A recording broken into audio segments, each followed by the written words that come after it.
Empowering women. This is not one of those areas. Google is releasing their second annual diversity report. That happened this morning, and it shows that men still dominate the workforce at that tech company.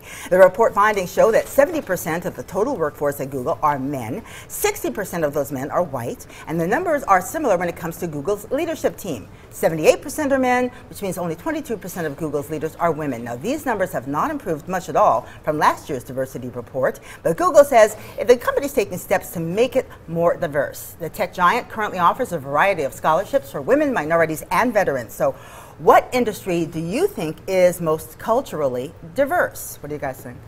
I think the retail industry is pretty diverse. Yeah. You see men, women, all sorts of minorities. It doesn't, gays in the field as well. So I think, and PR. Right. I think they're very accepting. But I think with this tech stuff, I don't necessarily know that it's because they're not recruiting enough people. Maybe it's because women aren't getting into that field as much as another field. Right. So I don't really know. But I think retail, PR, everyone's accepted in those industries. And here's my thing. I don't think there's any rush for any of this. Let it happen organically, right?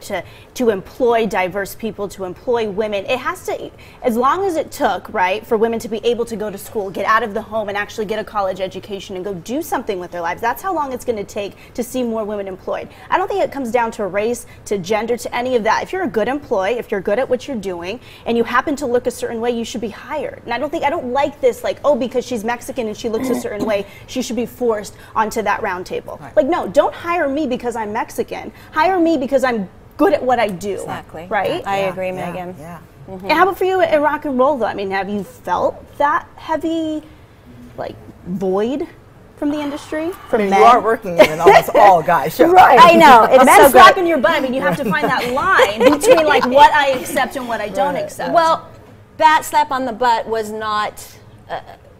that was a compliment. Yeah. That was not harassment. It's how he And I get intended it as that. well. And I get that. Exactly. And I hesitate to tell that story sometimes because people want to go that way. Right. Yeah. People And assume that, but in this situation, exactly. it wasn't that. And I get that. I told my fiance. congratulatory. Exactly. Right. I told my fiance, he's like, that's awesome. Yeah. You know? You have to be a certain person and a certain woman to be able to say, hey, you know what? I'm going to take that as a compliment because guess what? I'm the only woman on this stage. That's right. It's confidence. That's right. Good for you. Well, what do you guys I think? agree. Please share your thoughts on our Valley View Live Facebook page or hop on Twitter or Instagram. You know that handle. I'd love to do it.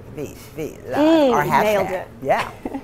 While Google remains a male-dominated company, our national government has a great chance of seeing the first female president. Hillary Clinton has some new creative campaigns